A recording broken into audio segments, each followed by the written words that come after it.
नमस्कार, स्वागत है आपका सिटी पोस्ट लाइव में। मैं हूं मुस्कान। कार्यवाही से पहले विपक्ष ने आज भी सदन का मेन गेट जाम कर दिया। सीएम नीतीश कुमार और डिप्टी सीएम सम्राट चौधरी भी दूसरे गेट से सदन के अंदर पहुंचे। इस दौरान सीएम नीतीश कुमार हाथ जोड़कर तेजस्वी यादव को नमस्ते किया। और आज सदन में क्या कुछ हुआ, इस पर बातचीत करने के लिए हमारे साथ मौजूद है वरिष्ठ पत्रकार श्रीकांत प्रत्युष।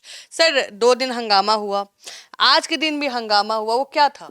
देखिए, आज नीतीश कुमार को आज भी सदन में पिछले दरवाजे से घुसना पड़ा। कल भी यही हुआ था। पिछला दरवाजा खुल ही नहीं रहा था। कोई हथौड़ी लेके आ रहा है, कोई कुछ लेके आ रहा है, ताला तोड़ा गया, फिर भी गेट नहीं खुल रहा था। तो बहुत बड़ी मशक्कत के बाद गेट खुला और मुख्यमंत्री नीतीश कुमार घुस पाए। आज भी वही हुआ। और सीएम नीतीश के सामने जैसे ही तेजस्वी यादव काला कपड़ा पहन के नजर आए तो उन्होंने काले कपड़े देखकर तेजस्वी से पूछा ये क्या है। नमस्ते भी किया और पूछा ये क्या है। इसके बाद तेजस्वी ने इशारों में जवाब दिया। इससे पहले मेन गेट पर पुलिस और विपक्ष के विधायकों के बीच झड़प भी हुई। विपक्ष के विधायकों का आरोप है कि पुलिस उन्हें डिस्टर्ब कर रही है। कांग्रेस पार्टी के प्रदेश अध्यक्ष राजेश राम क्राइम के पोस्टर लेकर विधानसभा के मेन गेट पर बैठे नजर आए। उन्होंने कहा आज भी विधानसभा नहीं चलने देंगे। तो विपक्ष अड़ा हुआ नजर आया विधानसभा नहीं चलने देने को लेकर। उन्होंने कहा कि सदन में गुंडा राज को लेकर हंगामा करेंगे, कार्य स्थगन प्रस्ताव भी लाएंगे। यदि चर्चा नहीं हुई तो सदन नहीं चलने दिया जाएगा। कल भी यही हुआ था। विधान परिषद में कार्य स्थगन प्रस्ताव लाया गया था सर के खिलाफ, लेकिन सरकार तैयार नहीं थी बहस कराने के लिए, तो सदन चल ही नहीं पाया। पूरे दिन भर में केवल 51 मिनट सदन चल पाया था कल। और आज भी तो वही हुआ, हंगामे की भेंट चढ़ गया सदन। लेकिन सर, सवाल ये उठ रहा है कि आज भी हंगामा हुआ। आज जो स्पीकर हैं डिप्टी सीएम को समझा रहे थे कि विजय सिन्हा को की बैठी है। आज भाई वीरेंद्र भी कई शब्द का चयन किया, उस पर क्या कहिए? देखिए, नीतीश कुमार ने सदन में तेजस्वी यादव को बच्चा भी कहा। तुम्हारे माता पिता सीएम थे, क्या किया, उन्होंने कहा। तेजस्वी ने कहा दोनों डिप्टी सीएम सूत्र वाले मतलब विजय सिन्हा और सम्राट चौधरी पर तंज किया। बिहार विधानसभा के सत्र के आज तीसरे दिन सदन में मुख्यमंत्री नीतीश कुमार और नेता प्रतिपक्ष तेजस्वी यादव बिल्कुल आमने सामने नजर आए। उनके बीच तीखी बहस भी हुई। पहले तेजस्वी ने बिहार के सर के मुद्दे पर सरकार को घेरने की कोशिश की। तेजस्वी ने कहा चुनाव आयोग ने आधार कार्ड को वैलिड माना है, 2% लोगों के पास डॉक्यूमेंट है, 11 डॉक्यूमेंट की मांगे जा रहे हैं, किसी के पास पेपर है ही नहीं। और किसी भी पेपर के लिए बिहार सबसे फिसड्डी राज्य है। ऐसे में 11 पेपर मांगे जा रहे हैं जो गरीब के पास है ही नहीं। आधार कार्ड, मनरेगा कार्ड और राशन कार्ड की अनुमति क्यों नहीं दी गई? सुप्रीम कोर्ट की फटकार के बाद भी ये अपनी बात नहीं रखते हैं। मतलब चुनाव आयोग पर उनका निशाना था। तो बिहार के 4 करोड़ लोग बिहार से बाहर जाते हैं, तेजस्वी ने कहा। लोकसभा में लेबर मिनिस्ट्री का बयान है चुनाव आयोग कौन होता है नागरिकता देने वाले। इसके जवाब में अब नीतीश कुमार ने कहा कि पहले क्या था, तुम्हारे पिता ने क्या किया।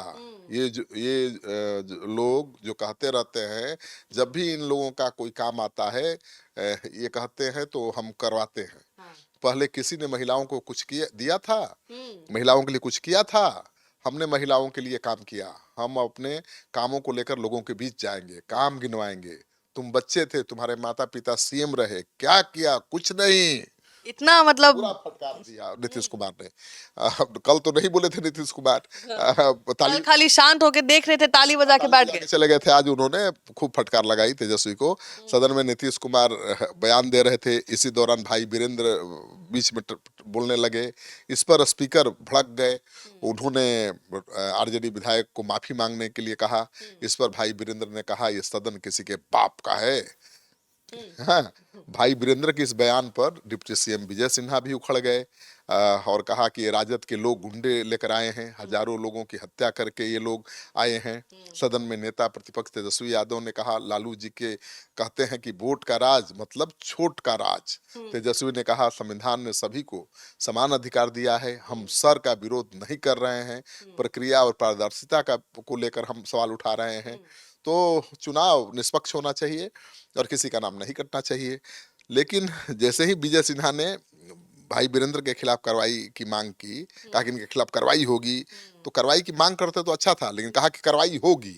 मतलब खुद विधानसभा अध्यक्ष की तरफ से बयान देने लगे तो अध्यक्ष ने फटकार लगा दी कि सदन आप चलाएंगे, ये मेरा काम है ना जी, मैं न हूँ अध्यक्ष, आप किसी को खिलाफ एक्शन लेंगे, बैठिए।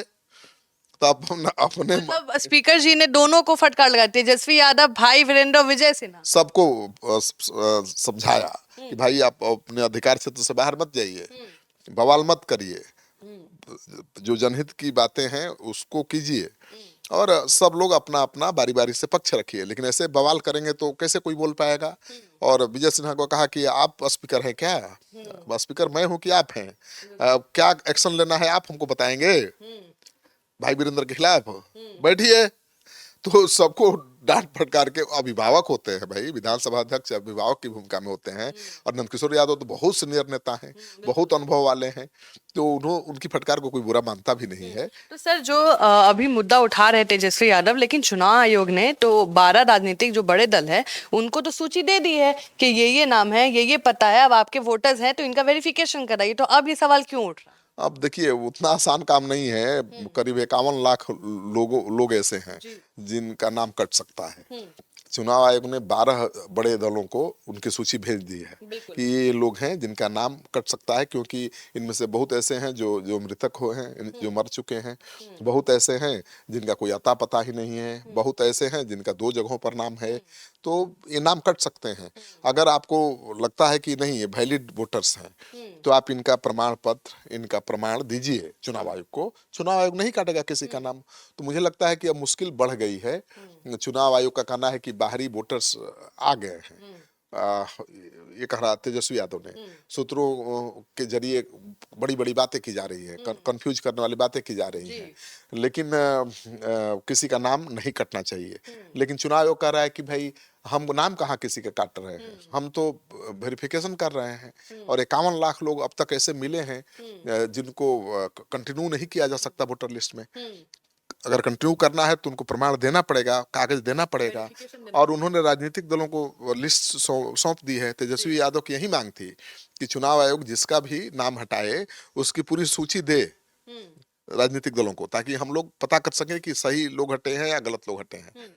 तो अब तो चुनाव आयोग ने गेंद तेजस्वी यादव बाकी राजनीतिक दलों के पाले में फेंक दिया है कि हमने तो देखिए सूची जारी कर दी है, आपको दे दी है, अब आपको लगता है कि इसमें कोई जेन्युइन वोटर है, तो उसका प्रमाण पत्र आप दीजिए।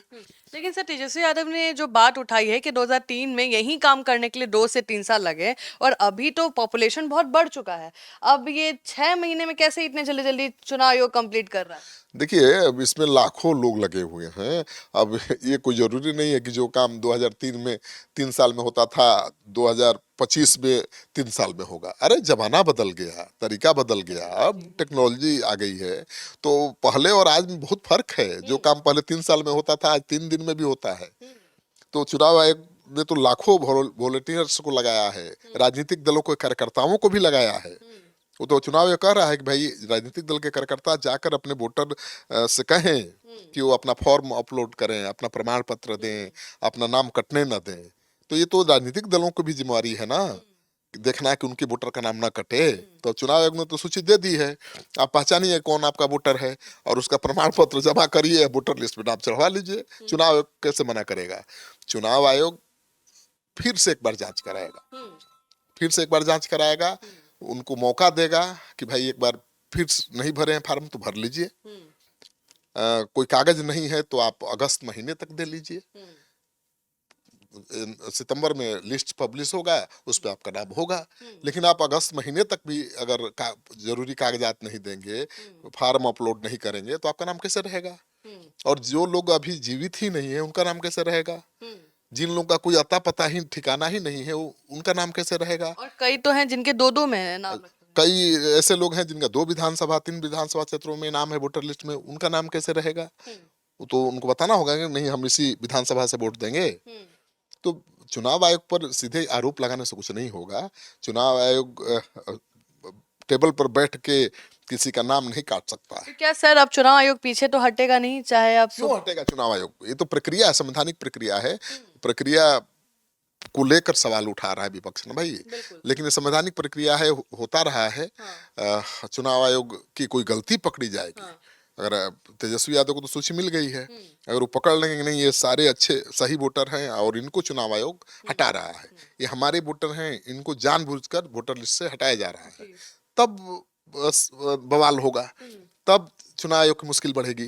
तो अभी तो ऐसा कुछ हुआ नहीं। सर एक और सवाल, आखिरी सवाल मेरे मन में आ रहा है कि जो 40 लाख के आसपास जो वोटर्स हैं जिनके नाम कट रहे हैं, वो तो किसी दल के हो सकते हैं, वो तो हो सकता है सत्ता दल के भी वोटर्स हो। किसी दल के किसी के वोटर हो सकते हैं, ये कहना बड़ा मुश्किल है कि किस दल के हैं। 40 से लेकिन विपक्ष का मानना है कि ज्यादा उनके समर्थक हैं, क्योंकि उनके समर्थक ज्यादा अनपढ़ हैं, गांव देहात में रहते हैं, उनके पास ना प्रमाण पत्र है, ना उनको ज्यादा डिजिटल की जानकारी है, तो वो अपना फॉर्म अपलोड नहीं कर पाएंगे और उनके पास कोई प्रमाण पत्र भी नहीं है। तो डर विपक्ष को यही है कि उनके गांव देहात में रहने वाले गरीब जो वोटर हैं उनका नाम कट जाएगा। एनडीए के वोट तो ज्यादा शहरों में है और शहरों में तो बहुत पुख्ता व्यवस्था है, वोटर लिस्ट में नाम दर्ज कराने के लिए कई कैंप लगाए गए हैं, अधिकारी बहुत एक्टिव हैं। तो उनको लगता है कि बीजेपी वाले तो अपना सब काम करा लेंगे, अपने सारे वोटर का नाम चढ़वा लेंगे, हमारे वोटर कैसे चढ़ाएंगे, वो तो छूट जाएंगे, यही डर है। तो आप सुन रहे थे पूरे डिबेट को और आप क्या सोचते हैं जरूर बताइएगा। फिलहाल इस खबर में इतना ही, आगे की खबरों के लिए बने रहे हमारे साथ। धन्यवाद।